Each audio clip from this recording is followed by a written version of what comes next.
全世界第一座組合式分區電力站就係呢度啊！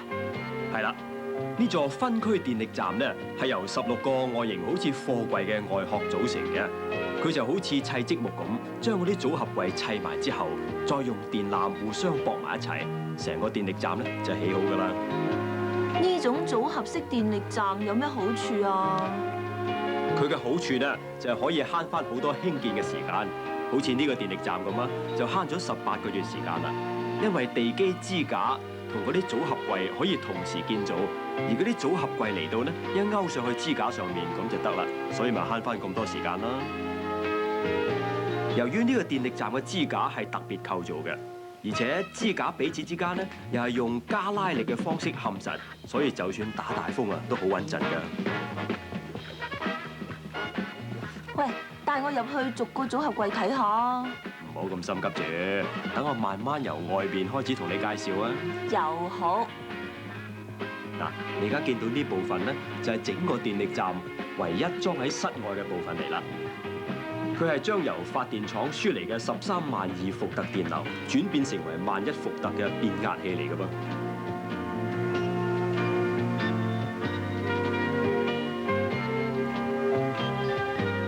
咁變壓器頂部係咩嚟㗎？上面嗰部分叫做環形幹線裝置，係封密嘅。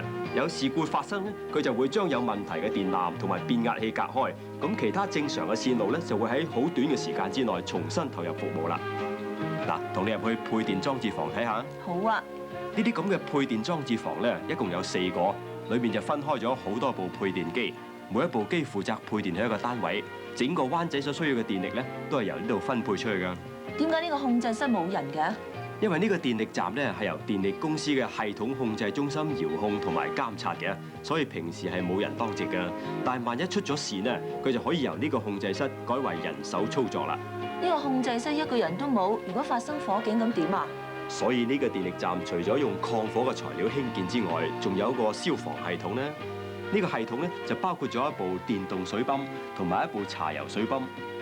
但係用柴油水泵咧，就一定要有足夠嘅新鮮空氣咁先得嘅。所以呢度啊，亦都裝咗一部抽氣扇，提供足夠嘅空氣啦。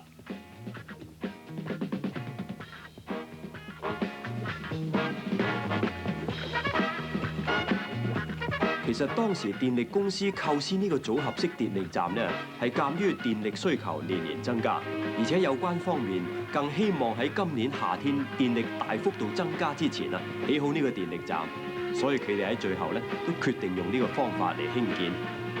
呢幾年嘅電力需求增加咗幾多啊？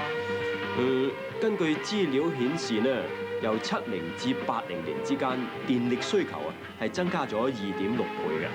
加埋以往嘅統計資料，電力公司咧就推斷到1990年電力需求量將會係80年嘅2倍啦。照你咁講法，而家有咗呢個咁新式嘅分區電力站，需求量增加咗幾多都完全冇問題啦。